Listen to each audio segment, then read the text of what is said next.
Istanbul বসফরাসের ধারে এক শহর যেখানে ইতিহাস আর ভূ রাজনীতির ঢেউ একসাথে বাজে। এই শহরেই রাশিয়া ও ইউক্রেনের প্রতিনিধিরা বসেছিল আলোচনায়, কিন্তু আলোচনার ভাষা ছিল অচেনা। শান্তির আহ্বান যেমন ছিল তেমনই ছিল কঠোর বার্তা।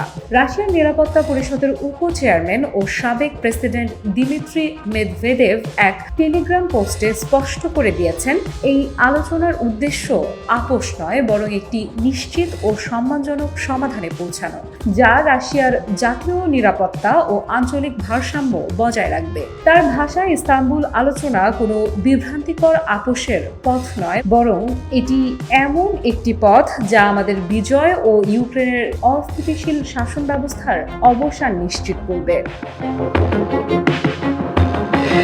রাশিয়া মনে করে পশ্চিমা সমর্থনে ইউক্রেন যে সামরিক চক্রে ঢুকে পড়েছে তা কেবল রাশিয়ার জন্য নয়, সমগ্র ইউরেশিয়ান অঞ্চলের নিরাপত্তার জন্য হুমকি। তাই তারা চায় ইউক্রেন নিরপেক্ষ একটি রাষ্ট্র হোক, সামরিক জোটে না জড়িয়ে বরং স্থিতিশীল ও স্বাধীনভাবে টিকে থাকুক। রাশিয়ার আলোচনায় উত্থাপিত প্রস্তাবগুলোর মধ্যে ছিল ইউক্রেনের সেনাবাহিনীর আকার সীমিত করা, পশ্চিমা সামরিক প্রভাব কমানো, আরও কিছু অঞ্চল রাশিয়ার সঙ্গে যুক্ত করা এবং রাজনৈতিক কাঠামোতে সংস্কার আনা। পশ্চিমা দৃষ্টিকোণ থেকে এগুলো হয়তো কঠোর শর্ত মনে হতে পারে, কিন্তু রাশিয়ার কাছে এটি জাতীয় অস্তিত্ব ও নিরাপত্তার প্রশ্ন।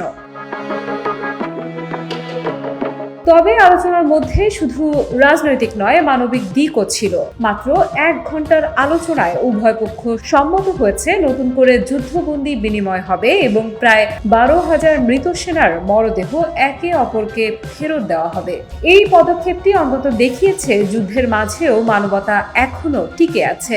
মেদভেদেভ একই সঙ্গে হুঁশিয়ারি দিয়েছেন, সম্প্রতি রাশিয়ার একটি কৌশলগত বিমান ঘাঁটিতে ইউক্রেনের হামলার জবাব দেওয়া হবে। তবে এটি শুধু প্রতিশোধ নয়, বরং রাশিয়ার সামরিক অবকাঠামো রক্ষার একটি বৈধ প্রতিক্রিয়া। তার ভাষায়, আমাদের সেনাবাহিনী যা প্রয়োজন তা করবে, যেটা হুমকি তা সরিয়ে দেয়া হবে। এই অবস্থানকে কেউ কেউ কঠোর ভাবতে পারেন, কিন্তু রাশিয়ার অভ্যন্তরীণ বিশ্লেষকেরা বলছেন এই শক্ত অবস্থান যুদ্ধ না দীর্ঘ করে বরং দ্রুত সমাধানের পথ তৈরি করতে পারে। রাশিয়া স্পষ্ট করতে চায় তারা আলোচনায় আসতে রাজি, কিন্তু সেটা যেন হয় সমতার ভিত্তিতে এবং নিরাপত্তা ও সার্বভৌমত্ব রক্ষার স্বীকৃতি দিয়ে।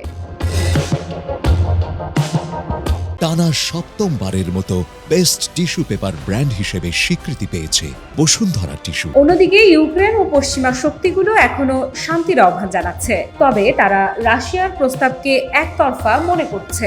প্রেসিডেন্ট জেলেনস্কি জানিয়ে দিয়েছেন, যতদিন রুশ বাহিনী ইউক্রেনীয় ভূমিতে থাকবে ততদিন আলোচনার সুযোগ সীমিত। কিন্তু পশ্চিমা মিত্রদের মধ্যেই এখন ভিন্ন ভিন্ন সুর বাজছে। কেউ শান্তির পথে এগোতে চায়, কেউ আরও সহায়তা দিতে প্রস্তুত।